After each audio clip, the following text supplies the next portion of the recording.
Fala gurizada, tudo bom com vocês? Aqui é Rafael Ritter, canal Drone Modelismo, e nesse vídeo eu vou mostrar para vocês um pouco desse pedacinho de paraíso que vocês estão vendo aí.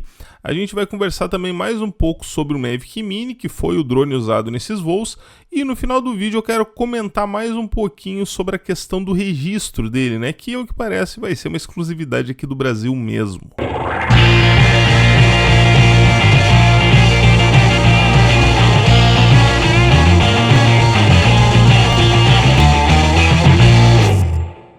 E olha só esse lugar aí onde eu tô decolando, Praia do Cachadaço. Eu tô aproveitando uma breve passada por Santa Catarina, onde eu tive a oportunidade de ficar 2 diazinhos na cidade de Porto Belo, que fica a cerca de 65 km de Florianópolis. E como eu já conheci o local e dessa vez estava com o Mavic Mini da Fly Pro em mãos, não poderia perder a oportunidade de fazer esse registro. Solicitação de voo realizada no Sarpas e lá fui eu para mais um voo para ganhar ainda mais confiança com esse dronezinho que mais uma vez se comportou como um dronezão.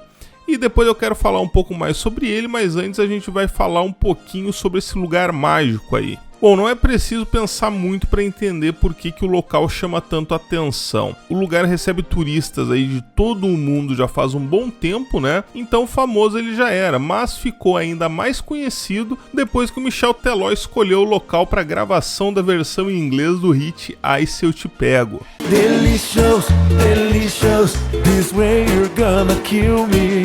Oh, if I catch you, oh my God, if I catch you.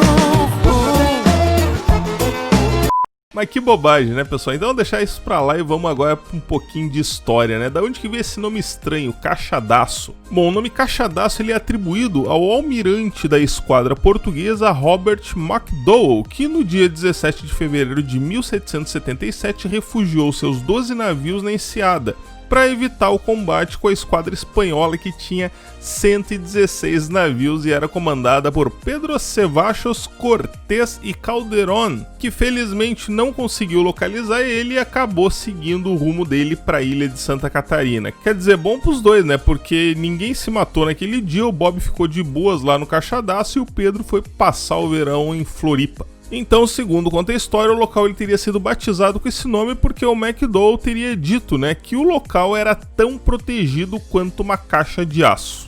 São coisas da história, né, pessoal? Se eu consigo confirmar isso que eu tô falando, não, eu não consigo. Mas foi o que eu ouvi dizer. E voltando então aos dias atuais, pessoal, qual é que é o grande atrativo do Cachadaço em relação a outras praias? Já que, né, praia bonita é o que mais tem em Santa Catarina. E essa é uma boa pergunta, já que ela fica na extremidade leste de Porto Belo, quase na divisa com Bombinhas, que é outro local magnífico.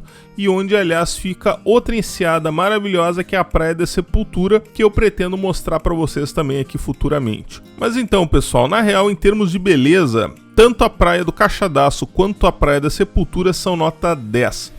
Eu costumava visitar sempre a Praia da Sepultura quando vinha para esses lados, inclusive achava ela mais bonita. E lá nessa época aí tinha só um barzinho de pescadores, né? No entanto, a faixa de areia, que já era pequena, ficou ainda mais apertada agora com a construção de alguns outros estabelecimentos, enquanto que o Cachadaço segue exatamente do mesmo jeito que era, tendo apenas um barzinho na areia que vende bebidas e serve petiscos, além de 3 bares flutuantes, que na minha opinião são um dos grandes diferenciais do lugar. E tanto o pessoal que já chega de iate quanto o pessoal que está na areia pode usufruir do serviço desses barzinhos, já que existem barcos que levam os banhistas até lá, então nesse ponto o lugar é bem democrático. Aliás, aqui entra um fato curioso, já que é tanto barco que, pela lógica, esses bares flutuantes deveriam ser totalmente tomados pelo pessoal dos barcos. Mas o que acontece afinal? O pessoal dos barcos não curte até os barzinhos flutuantes? Na verdade, eles até vão, principalmente de jet ski.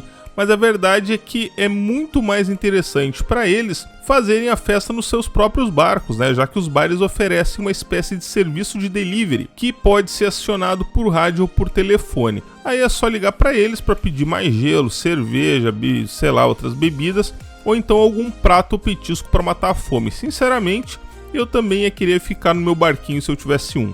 E o fato é que os barcos acabam deixando a paisagem do Cachadaço ainda mais bonita. Claro, isso se tu não entrar numa noia de se sentir mal porque não tem um barco, né, e queria ter um e tudo é ostentação. A dica é, te diverte do teu jeito e deixa os outros se divertirem do jeito deles. todo o espaço da praia é compartilhado entre todos e isso é uma das coisas mais legais do Caixadaço. Tá beleza, pessoal? Isso aí foi que eu consegui levantar a respeito do lugar. É muito lindo e vale o passeio se vocês estiverem por Santa Catarina. Mas agora falando um pouquinho mais sobre o Mavic Mini, pessoal, eu devo dizer que cada vez eu fico mais impressionado com o desempenho dele. A DJI realmente fez um excelente trabalho e conseguiu de alguma forma fazer ele se comportar quase como que um Mavic Air. E não, pessoal, não tô exagerando.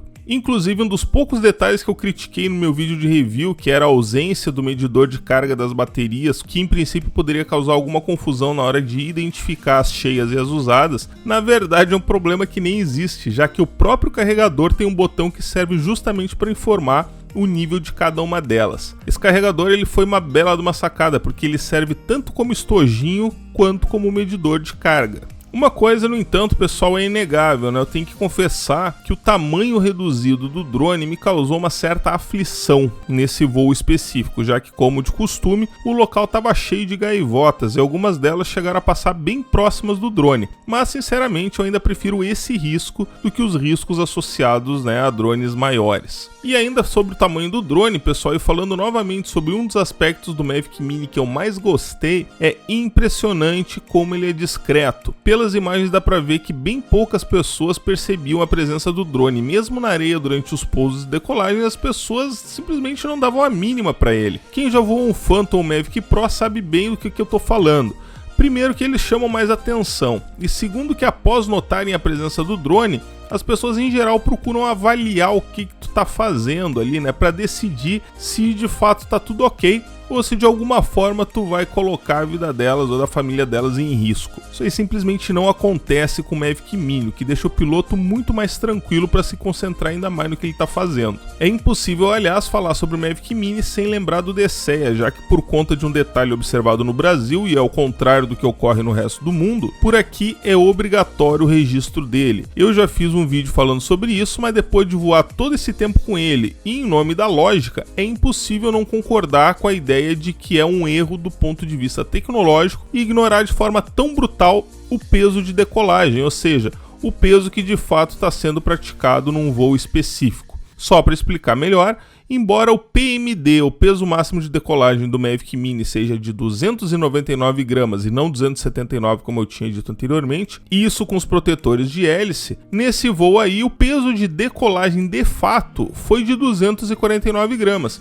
E apesar de eu ter feito todos os cadastros e de ter solicitado o voo junto aos Sarpas, o fato é que no plano geral, por mais que eu me esforce, eu não consigo ver diferença alguma entre ele e um Eachine E58, que é muito mais simples e tem potencial muito maior de induzir o piloto a cometer um erro que resulte em acidente, e não precisa ser registrado. O alcance do rádio do Mavic Mini pode até ser maior, mas a tecnologia embarcada também é. Então, se querem saber minha opinião, pessoal, vamos lá. O cumprimento da lei é sim uma obrigação, isso não está em debate, mas o fato é que algumas leis são sim mais obedecidas do que outras. Isso ocorre, pessoal, porque é e sempre vai ser impossível fiscalizar 100% da população. Então, do ponto de vista dos órgãos reguladores, é muito mais fácil contar com o cumprimento espontâneo por parte das pessoas se elas concordarem com aquilo que estão sendo instruídas a fazer. No mundo real, as pessoas decidem se vão cumprir determinadas regras ou se vão assumir o risco e as consequências por não cumprir, né, pessoal? Isso aí a gente já falou antes, se chama livre-arbítrio e não tem como ninguém te tirar isso. E deixando a hipocrisia de lado, eu não conheço ninguém que vez por outra não faça alguma coisa errada. Seja dirigindo de chinelo na praia, seja baixando filme pirata, seja comprando uma net gato, atendendo o celular enquanto dirige, voltando para casa dirigindo depois de tomar uma taça de vinho com a patroa no jantar chique de aniversário de casamento, ou então não registrando um drone que nunca vai decolar com mais de 250 gramas porque a primeira coisa que fez quando comprou foi perder os protetores de hélice. E eu não tô aqui incentivando ninguém a não cumprir as leis, muito pelo contrário, meu vídeo mostrando como registrar o Mavic Mini e solicitar voo já teve mais de 10 mil visualizações, e eu quero mais é que todo mundo faça tudo certo, mas a democracia nos permite criticar. E nesse caso eu considero que essa decisão foi uma grande oportunidade perdida, já que incentiva muita gente que até compraria o Mavic Mini e aceitaria suas limitações a comprar drones maiores, com alcance maior e potencialmente mais risco em caso de acidente, já que de qualquer jeito vai ter que registrar e informar os voos. E o resultado disso aí é um céu com muito mais drones grandes e pesados do que a gente precisaria ter, do que a tecnologia atual nos permite. Então, pessoal, essa é a mensagem. Protestem, reclamem, mas enquanto fazem isso, registrem o drone de vocês e façam a coisa certa. Liberdade de expressão é diferente de achar que pode fazer tudo que quiser. Tá, beleza, pessoal? Nos despedimos então desse cenário maravilhoso aí. Obrigado para quem assistiu até aqui e nos vemos aí num próximo lugar, num próximo vídeo. Um abraço!